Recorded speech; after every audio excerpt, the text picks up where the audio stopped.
ఇప్పుడు భారత్ కి పాకిస్తాన్ కి మధ్య యుద్ధం వచ్చే ఛాన్సెస్ ఎక్కువగా ఉన్నాయి. ఎక్కువగా కాదు, రానున్న 24 గంటల్లో గానీ 48 గంటల్లో గానీ పాకిస్తాన్ కి భారత్ కి మధ్య యుద్ధం మొదలవబోతోందా అంటే అందరూ అవుననే అంటున్నారు. ఎందుకంటే సిచ్యువేషన్స్ అంత సీరియస్ గా ఉన్నాయి.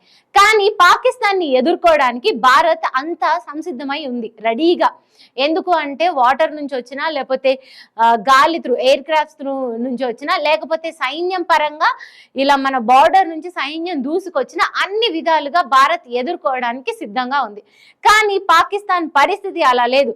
ఆ దేశానికి వెళ్ళి ఒక 2 బాంబులు, ఈ దేశానికి వెళ్ళి ఒక 4 గన్నులు అడుక్కొచ్చుకునే సిచ్యువేషన్ లో ఉంది పాకిస్తాన్. అంతేకాదు, పాకిస్తాన్ ఆర్మీ కూడా సరిగ్గా లేదంట పాకిస్తాన్ దగ్గర. ఆల్రెడీ ఉగ్రవాద దాడి మొన్న పెహల్గామ్ లో జరిగిన తర్వాత 4500 మంది కమాండోలు, సైనికులు పాకిస్తాన్ ఆర్మీకి రిజైన్ చేసి వెళ్ళిపోయారట. మరి వీళ్ళు చేసిన చర్యని ఎంత దుశ్చర్యగా చూసారో, లేకపోతే ఎందుకు మనకి వచ్చిన గోల యుద్ధం ఎలానూ చేస్తుంది భారత్ అనుకున్నారో కానీ 4500 మంది ఆర్మీ ఆఫీసర్స్ అయితే రిజైన్ చేసి వెళ్ళిపోవడం జరిగిందంట. ఆ తర్వాత అసలుకే పాకిస్తాన్ కి ఉన్న ఆర్మీ చాలా తక్కువ. ఆ టైంలో మళ్ళీ ఇప్పుడు వీళ్ళు కూడా వెళ్ళిపోతే యుద్ధం వస్తే ఎలా అనుకున్న టైంకి పాకిస్తాన్ ఒక ఐడియా వేసింది. ఏంటంటే 40 లక్షల మంది ఆర్మీ ఆఫీసర్లు ఇప్పటికే రిటైర్ అయ్యి పాకిస్తాన్ ఆర్మీ నుంచి బయటికి వెళ్ళిపోయారంట. వాళ్ళందరినీ మళ్ళీ తిరిగి రిక్రూట్ చేసుకోవడానికి ట్రై చేస్తుందంట పాకిస్తాన్. అంతేకాదు, ఇక్కడ ఇంకా చాలా క్యాల్కులేషన్స్ కూడా ఉన్నాయి. అదేంటంటే 10 నుంచి 15 సంవత్సరాల నుండి పాకిస్తాన్ కి సంబంధించిన ఆర్మీ మొత్తంగా క్షీణిస్తూ వస్తోంది. అప్పటి నుంచి ఇక్కడ ఎవరు యువత ఈ పాకిస్తాన్ ఆర్మీలో జాయిన్ అవ్వడానికి రెడీగా లేకుండా ఉన్నారంట. సో పాకిస్తాన్ ఆర్మీ కొద్దిగా క్షీణిస్తూ వచ్చింది.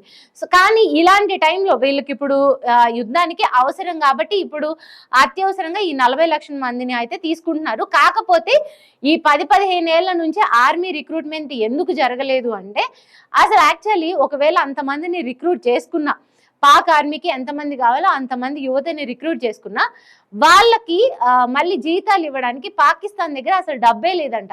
నిధులు లేవు, వీళ్ళ దగ్గర ఒక మ్యాన్ పవర్ లేదు, లేకపోతే వీళ్ళకి ఒక అణుబాంబులు ఉన్నాయనేది లేదు, లేకపోతే వీళ్ళ దగ్గర ఇంత ఎక్విప్మెంట్ ఉంది అనేది లేదు, లేకపోతే ఇంత మిషనరీ ఉందని లేదు. అయినా కూడా పాక్కి ఎందుకు చూసుకొని ఈ పొగరు అనేది అయితే అర్థం కాదు. ఒక్కొక్కసారి అంతే, ఈ పిచ్చోడి చేతిలో రాయి అంటారు కదా, అలా ఏదో ఉంది అనుకొని చూస్తూ, లేకపోతే అది చూసి విర్రవీగిపోవడం తప్ప పాకిస్తాన్ చేతిలో ఏదీ లేదు. ఒకవేళ యుద్ధానికి అంటూ ఇప్పుడు భారత్ కనుక ఒక్కసారిగా దూసుకుపోయింది అనుకోండి పాకిస్తాన్ మీద, మొత్తం పాకిస్తాన్ తుడిచిపెట్టుకుపోతుంది తప్ప పాకిస్తాన్ డిఫెండ్ కూడా చేసుకోలేదు. అంతేకాదు, ఇంకా చైనా, రష్యా వీళ్ళ దగ్గరికి వెళ్ళి మాకేదో సపోర్ట్ చేయండి అని కూడా పాకిస్తాన్ అడుగుతా ఉంది. అసలు వీళ్ళ దగ్గరే సైన్యం లేకపోతే వాళ్ళు ఎంతమంది నన్ను పంపిస్తారు? సో పాకిస్తాన్ దగ్గర ఏది లేదు. ఏది లేనప్పుడే ఇంకా భయం. ఎందుకంటే ఏది కోల్పోవడానికి లేనప్పుడు విచ్చలవిడి చర్యలు ఎక్కువగా చేస్తూ ఉంటారు. అలా కాకుండా ఏదన్నా ఉంది అంటే దాన్ని ప్రొటెక్ట్ చేసుకోవడానికి వాళ్ళ పీపుల్ గురించి కష్టపడతా ఉంటారు. కానీ పాకిస్తాన్కి ఎప్పుడు దుందుడుకు బిహేవియరే తప్ప ఎప్పుడు ఆలోచన ఉండదు. అలాంటి దేశం పాకిస్తాన్. అసలు ఆర్మీ లేకుండా మరి పాకిస్తాన్ భారత్ని ఎలా ఎదుర్కొంటుంది అనేది అయితే మనం చూడాలి.